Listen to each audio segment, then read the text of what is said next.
사실 그 옛 어른들이 이제 그런 얘기를 많이 하셨었거든요. 이게 뭐 다른 건 몰라도 절기는 속일 수 없다. 야, 그래도 연이은 이 폭염 때문에 정말 뭐 다들 이렇게 힘들어하고 계십니다. 이게 이제 서울이 9일, 제주가 17일간 열대야. 예, 그리고 이제 강릉에서는 초열대야. 요즘 그 요런 그 초가 붙는 그 좀 많이 생겼어요. 많이 봤던 것 같아요. 예. 그죠, 그 어느 그죠. 때보다. 예. 아마 앞으로 더 자주 더 많이 보게 되겠죠. 아. 그래서 아까 모두에 말씀하신 것처럼 과학자들이 뭐라고 하냐면 99%에서 100%의 확률을 가지고 이야기하는데 우리 인생에서 올해가 그래도 가장 시원한 해가 아닐까 이렇게 아마 회상하게 될 수도 있다는 거죠. 교수님 이거 어떡합니까? 올해 제일 덥다고 지금 난리 예. 뭐 이제 세상이 이렇게 시끄러운데 이게 제일 시원한 여름이었다로 기억되면은 이거 앞으로의 여름은 어떻게 된다는 얘기예요? 얼마 전에 세계 기상기구에서 이제 작년 지구 전체 기후 상태에 대한 보고서를 발표했는데요. 네. 이미 전 지구 평균 온도가 산업화 이전 온도, 우리가 산업화 이전 온도라 그랬을 때는 1850년에서 그렇죠. 1900년 사이 평균 온도를 이야기하는데 이미 1.15도가 올랐어요. 근데 1.15도 별로 그렇게 네, 크게 네. 안 예, 느껴지잖아요. 체감적으로는 생각보다는 많이 안 올랐네? 아, 이럴 예. 수 있는데. 근데 왜냐면 이게 우리 몸에 예를 들면 1도의 온도 변화가 있었다, 체온에. 어떨 것 같으세요? 미열이 생겨도 굉장히 우리가 그렇죠. 몸에 예, 열이 있다. 그러니까 그럴 때 우리 몸 상태가 다르죠, 정상일 때와. 그러니까 지금도 마찬가지예요. 그래서 그로 인해서 발생하는 게 기후 변화예요. 그러니까 네. 극단적인 기상 현상이 나타나는 거죠. 비가 오더라도 너무 많이 오고 그러니까 한꺼번에 그냥 예, 폭우가 폭우가 쏟아지고. 쏟아지고 네. 그리고 더워도 너무 덥고 또 그렇다고 해서 춥지 않으냐? 그렇지 않아요. 추워도 너무 추운 한파를 또 우리가 경험하게 되죠. 그리고 그거에 따라서 지표면의 평균 온도가 올라가니까 건조해지잖아요. 막 증발을 맞아요. 많이 하니까. 얼마나 메말랐는지 거북이 등껍질처럼 이렇게 쩍쩍 갈라져 있습니다. 그러면 어떻게 되느냐? 불이 발생을 해도 더 빠르게 번지는 거죠. 확산 면적도 넓어지고. 지금 얘기를 들어보니까 캐나다에서 5월에 그 생긴 그 불이 아직도 지금 다 진압이 안 네. 됐다고. 당국이 진화에 총력을 기울이고 있지만 불길은 쉽사리 잡히지 않고 있습니다. 하와이 마우이 섬에 현지 시간 9일 대형 산불이 덮쳤습니다. 허리케인이 키운 산불이 급속도로 번졌습니다. 전국 각지에서 산불이 발생한 가운데 야간에도 진화 작업이 계속되고 있습니다. 근데 이게 또 악순환을 만들어냅니다. 왜냐하면 불에 타버리게 되면은 그 나무에 있던 탄소가 다시 이산화탄소가 돼서 배출이 되고요. 또 그만큼 나무가 많이 사라지니까 대기 중에 CO2를 흡수하는 그런 저장고 역할을 하는 나무가 그만큼 줄어든다는 거죠. 그러니까 기후 변화로 인해서 산불이 더 심각해지지만 그 산불로 인해서 기후 변화가 더 또 심각해지는 상호가 악순환 관계로 맞물리게 되는 거죠. 교수님께서 지금 얘기를 해주셨지만 사실 지구 온난화에 대한 얘기는 제가 뭐 초등학교 때부터 들었던 얘기거든요. 맞아요. 예. 요새는 사실 지구 온난화라는 표현이 부족하다고 이야기해요. 최근에는 어떻게 예. 표현하냐? 영어로는 글로벌 워밍이라 그랬거든요. 지구 예. 온난화. 그러더니 글로벌 히팅이라고 가열화라고 부르더니 요새는 글로벌 보일링이라고 불러요. 보일링, 끓고 있다. 끓고 있다. 열탕이 되고 있다는 거죠. 유엔 사무총장 구테우스라는 분이 뭐라고 네. 말씀하셨냐면 지구 온난화의 시대는 이제 끝나고 끝났다. 지구 열탕화의 시대로 접어들었다. 온난화의 정도가 아니고 끓어오르는 거죠. 저도 이거 얼마 전에 뉴스를 또 봤어요. 요즘 그 수컷 거북이가 안 태어난다. 이게 왜냐면 저 처음 알았어요. 주변 온도에 따라 그 성별이 정해진대요. 거북이는. 몰랐죠? 몰랐어요. 바다 모래에다가 이제 알을 낳잖아요. 예. 그 알들이 부화를 할 때 이게 27.7도보다 낮으면 수컷, 예. 31도가 넘으면 암컷. 그래서 요 비가 이제 딱 맞았는데 지금 어느 순간 이게 이제 해수면 온도라든가 이 지구의 온도가 높아지면서 지금 거의 99%가 암컷. 지난 4년간 수컷 거북이가 탄생하지 않았다고. 다 그러죠. 그 수컷이 없대요. 나 이거 몰랐어. 거북이가 그렇다네. 그렇게 되면 결국에는 거북이는 멸종될 수 있죠. 없어지겠네요. 예, 멸종이 될 수가 있죠. 생물 종들이 지금 사라지고 있는 게 되게 많습니다. 온도 변화 때문에. 이거 참 진짜 이 말씀해 주신 대로 지구가 지금 몸살을 앓고 있다라는 예. 게. 근데 막 사람들이 이렇게 표현하잖아요. 지구가 망하고 있다. 막 이렇게 하는데 사실 지구는 제가 생각할 때 그냥 있을 것 같아요. 지구가 뭐 부서져서 없어지지 않는 한 중요한 건 거기에 어떤 생명체가 살 건가, 그게 인간이 있을 건가, 또 죄 없는 그 많은 생물 종들이 인간 때문에 살지 그렇죠. 못하고 사라지는 그런 문제가 있는 거겠죠. 이곳에 대한 전 세계의 어떤 그 경각심, 뭐 이런 또 이야기들이 뭐 계속 되고 있으나 이게 근본적으로 해결하기가 참 어려운 문제인 거죠. 그렇죠. 이걸 더 이상 막을 수는 없습니다. 이거 막을 수 없습니까? 예, 왜냐하면 이미 배출된 기체들이 대기 중에서 계속 온실 효과라는 걸 야기를 해요. 그러니까 태양에서 오는 열 에너지가 지표면을 데우거든요. 그리고 다시 적외선의 형태로 다시 우주로 나가야 나가는데 되죠. 그때 온실 기체라는 게 대기 중에 있어서 이불처럼 지구를 이렇게 데우고 있는 거죠. 근데 옛날에는 그게 헛이불 정도였어요. 그래서 오히려 그런 게 없으면 지구가 너무 차갑기 때문에 생명체가 살 수 없었는데 네네. 지금은 온실 기체가 늘어나니까 이게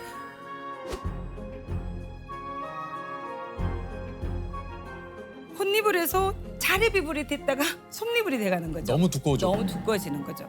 그렇게 되는데 문제는 뭐냐면 이 온실 기체가 대기 안에 계속 남아 있어요. 머물러 있군요. 네, 머물러 있어요. 이산화탄소 같은 경우는 50년에서 200년을 머물러 있고요. 와. 심지어 그 중에 15%는 1000년을 머무른다고 해요. 와. 그러니까 우리가 이미 배출한 게 계속해서 야기하기 때문에 기후 변화는 더 이상 막을 수는 없고요. 근데 우리가 지금이라도 덜 배출하면 더디게 갈 수 있는 거죠. 이거 참 큰일 났네. 이거 어떻게 하나 이거. 우리가 이렇게 얘기만 지금 하고 있을 때가 아닌데 이거 어떻게 저 전기도 다 꺼야 돼 지금 이거 지금 아니요. 이거 다 탄소예요. 우리 너무 교수님 이거 뭐 얘기 듣다 보니까 너무 많아. 이거 좀 카메라 몇 대 감독님 이 앞에 가셔가지고 오늘은 예. 녹화를 이쯤에서 그만하시죠. 오늘은 녹화를 이렇게 극단적으로 나가시면 안 되죠. 돼요. 예. 왜냐하면 그 전기를 뭘로 만드느냐가 중요하거든요. 아. 그러면 화석연료 대신에 되도록이면 이산화탄소 배출이 현저하게 떨어지는 게 재생에너지예요. 그래서 태양광이라든지 풍력이라든지 이런 걸 통해서 전기를 생산하는 일들이 지금 전 세계적으로 굉장히 많이 늘고 있죠. 이것도 제가 봤어요. 조금 이제 저는 뉴스를 보다 보면 신문을 보거나 그런 게 막 요즘 막 눈에 띄는 거예요. 북극 항로가 이제 열린다는 거예요. 왜냐하면 북극이 예전에 이제 얼어 있었기 때문에 쇠빙선이 아니면 힘들었거든요. 네네네. 근데 이게 북극 항로가 열린다는 의미는 그거는 이제 북극이 녹고 있다는 거잖아요. 예, 그렇죠.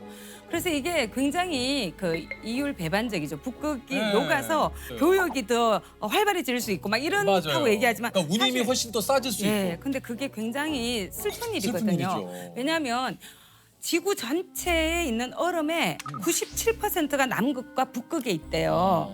이 북극과 남극의 얼음이 녹으면 어떻게 될까요? 해수면이 높아지지. 해수면이 상승이 돼. 왜냐하면 우리가 뭐 있던 얼음 녹는데 그게 뭐 해수면하고 무슨 상관이야 생각하는데 그게 아니라 그거는 이미 바닷물 안에 있던 얼음이 녹는 건 해수면 높이에 크게 영향을 안 미쳐요. 근데 그린랜드라든지 남극이라든지 이렇게 육지에 있던 얼음이나 만년설이 녹으면 그게 바다로 들어가잖아요. 진짜 그린란드의 경우에는 이제 1분에 100만 톤씩 녹고 있다. 야, 1분에 100만 톤. 이게 참 숫자로 표현해서 잘 체감이 안 되는데 이게 100만 톤이면 어마어마하거든요. 1분에 그게. 그러니까요.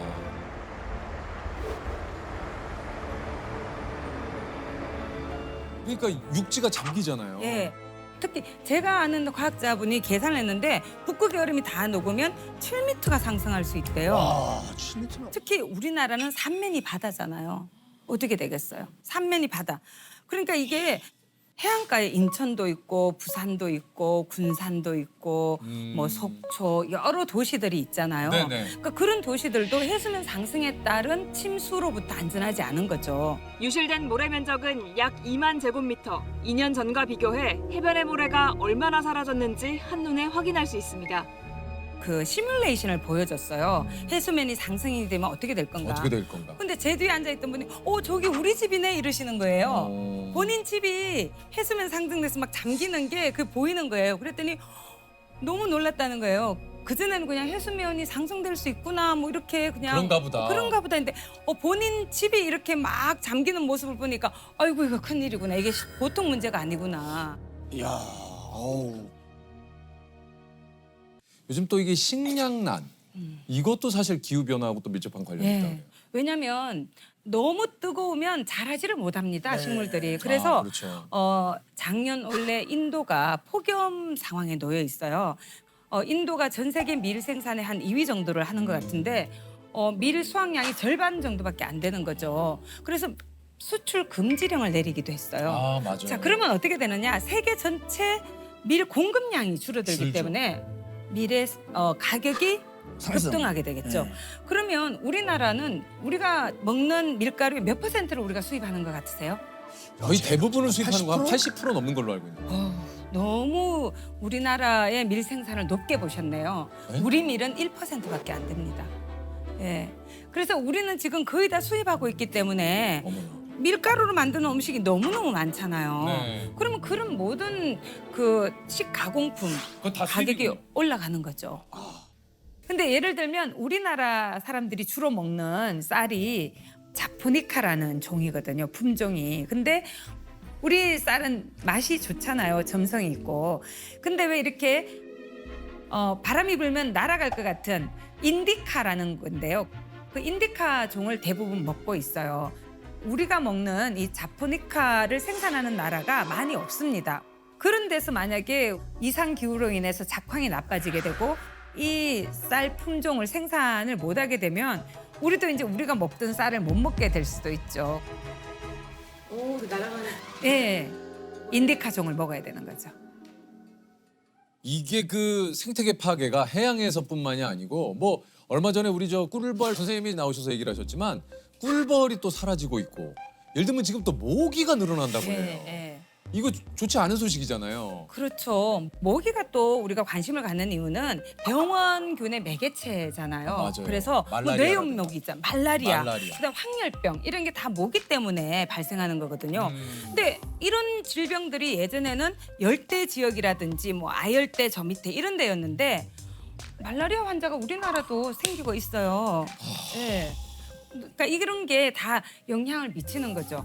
요번에 우리 코로나를 경험했잖아요. 네, 그렇죠. 이것도 뭐 완벽하게 그 일치되진 않았지만 그래도 많은 분들이 뭐 박쥐가 매개 매개 역할을 했다. 근데 박쥐의 서식처가 지금 늘어나고 있어요. 박쥐도 아열대 기후에서 생존하는데 박쥐가 서식할 수 있는 공간이 기후의 변화에 따라서 늘어났거든요.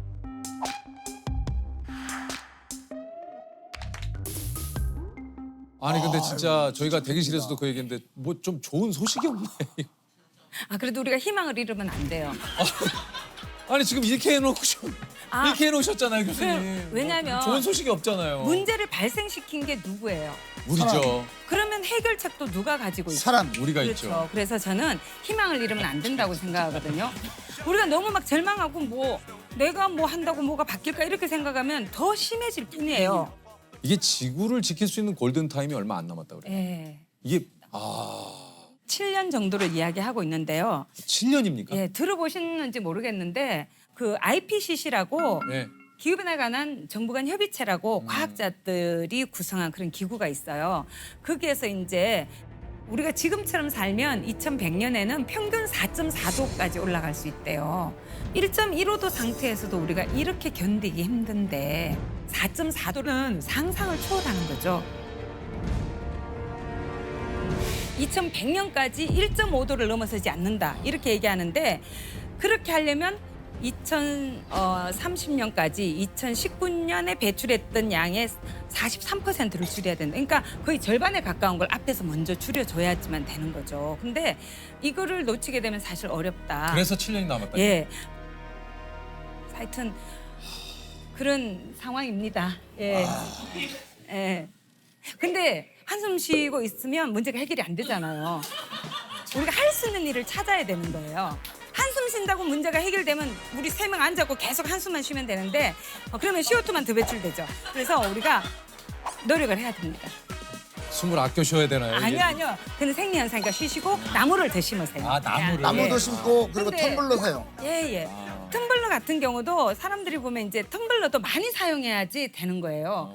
어떤 분들은 그냥 유행을 좇아서 텀블러 모양이 다르거나 디자인만 다르면 계속 사시는 분도 계신데 그런 분들은 그냥 종이컵 쓰시는 게 나아요. 그러니까 한번 사면 계속 사용을 해야 되고요. 어떤 물건이든지 만들 때 에너지가 투입이 돼요. 네네네. 에너지로부터 발생하는 온실기체량이 사실은 뭐 73% 이상이다 뭐 이렇게 이야기를 하거든요.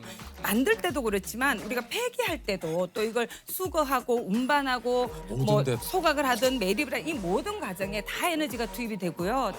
이게 썩으면서도 또 메탄이나 CO2가 나오고 뭐 이렇게 되는 거죠. 텀블러도 이제 기본이 돼야 돼요. 이걸 하는 사람이 앞선 사람 이게 아니라 너무 당연한, 그냥 당연한. 그러니까 우리의 문화가 돼야 되는 거죠. 개개인이 다 이렇게 해야 바뀌는 거죠. 그렇죠. 누군가는 해결해주겠지가 아니죠. 안 돼요. 사실 저희들이 할 수 있는 이런 탄소 배출을 줄일 수 있는 방법은 뭐가 좀 있을까요? 사실은 뭐 우리가 필요 없이 낭비하는 에너지가 굉장히 많아요. 불 같은 것도 뭐 10개 등이 다 필요 없는데 어떤 뭐 회의실이고 뭐 강의실이고 그걸 부분 소등을 할 수도 있고요. 또 업무를 마치고 나면 즉각 끄는 것도 중요하고요.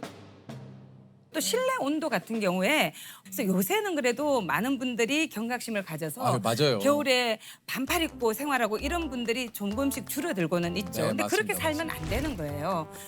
그리고 그래서 낭비를 줄여야 됩니다. 에너지도 필요 없는데 지금도 저기 불 다 켜져 있네요. 저런 불들 꺼야죠.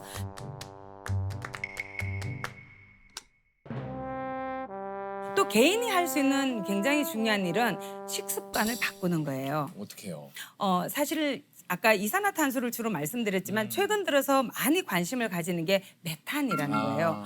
메탄은 이산화탄소보다 이 온실 효과를 야기하는 정도가 더 심합니까? 80배 이상. 최근에는 뭐 86배다 이렇게도 이야기를 해요. 근데 그 메탄이 또 어디에서 많이 발생하냐면 음식물 쓰레기가 썩을 때라든지 그다음에 또 특히 많이 요새 늘고 있는 게 육식이거든요. 작년에 네. 우리나라 사람들이 쌀을 많이 먹었을까요? 고기를 많이 먹었을까요? 고기를 많이 먹지 요즘 근데 좀 않았습니까? 쌀 소비가 좀 많이 줄었다는 예. 얘기 좀 들긴 들었거든요. 예, 우리가 주식 그러면 예전까지는 쌀이었죠. 근데 이제는 쌀 소비량이 작년에 53kg 1년에. 근데 고기는 58kg이래요. 그래서 저는 뭐 반드시 채식을 다 하자 이렇게 주장하고 싶진 않아요. 특히 예. 성장기 어린이들도 있고 그렇죠, 건강에 그렇죠. 미친 영향들. 예. 그래서 일주일에 최소 한 끼는 채식을 좀 해보자. 채식을 좀 예, 좀 늘려보자는 거죠. 이게 쉽진 않아요. 이게 또 식습관을 바꾼다라는 게. 예. 그리고 아까 개인이 할 수 있는 일 중에 지금 손수건 갖고 다니시나요? 소수건이 없네요. 근데 예전에는 제가 자랄 때만 해도 손수건은 그냥 필수예요. 늘 필수로 맞아, 갖고 맞아요. 다니는데 요새는 손수건 갖고 다니는 분을 별로 보기가 어려워요. 맞아요. 대신에 화장실에 가면 다들 그냥 종이 있으니까. 타월을 쓰죠. 그것도 아낄 수 있어요. 그러니까 제가 1년에 몇 개를 쓸까 계산을 해봤어요. 화장실에 하루에 몇 번 정도 갈까요, 개인이? 한 5번? 적게 잡아도 5번일 거예요. 5번. 그러면 5장이잖아요. 그러면 일주일에 5일 근무한다 그러면 25장이잖아요. 4주라 그러면 100장이잖아요. 그러면 이게 지금 1년 또는 1200 장. 평생 너무 많죠. 그러니까 이게 작은 게 아니에요. 저는 이걸 오래된 미래라고 부르거든요. 예전에 다 했던 일이에요. 그런데 이제는 더 안 하고 멈추었던 거 다시 회복하자. 이거 어려운 일 아니다. 이게 버려야 되는 것 중에 하나가 나 하나쯤이야. 예. 예. 진짜. 예. 이 나 하나쯤이야. 이거 버려야 나 되지 않겠어요? 하나쯤이야 주의죠. 예. 네. 나 하나쯤이야가 아니라 나도 함께 해야지 이 문제가 풀릴 수 있다. 왜 스스로를 문제를 해결하지 못하는 사람으로 그렇게 바깥으로 밀어냅니까? 나도 문제를 해결할 수 있다. 내가 이 문제를 해결하는 열쇠를 쥐고 있다. 이렇게 생각해야죠. 최후의 기회가 우리에게 주어져 있다고 생각할 수도 있어요. 미래라는 게 어떤 고정된 모습으로 딱 우리를 기다리고 있는 게 아니에요. 오늘 우리가 어떤 선택을 하느냐에 따라서 우리의 미래는 달라질 수 있어요. 그렇기 때문에 오늘 우리가 이런 문제를 정말 심각하게 성찰하고 내가 할 수 있는 일들을 조금이라도 일단 시작하고 그래서 점점 우리의 기후 행동을 넓히고 늘려나간다면 우리가 마주하게 될 미래가 바뀔 수 있는 거죠. 미래는 오늘의 우리가 만든다. 저는 이런 말씀을 드리고 싶습니다.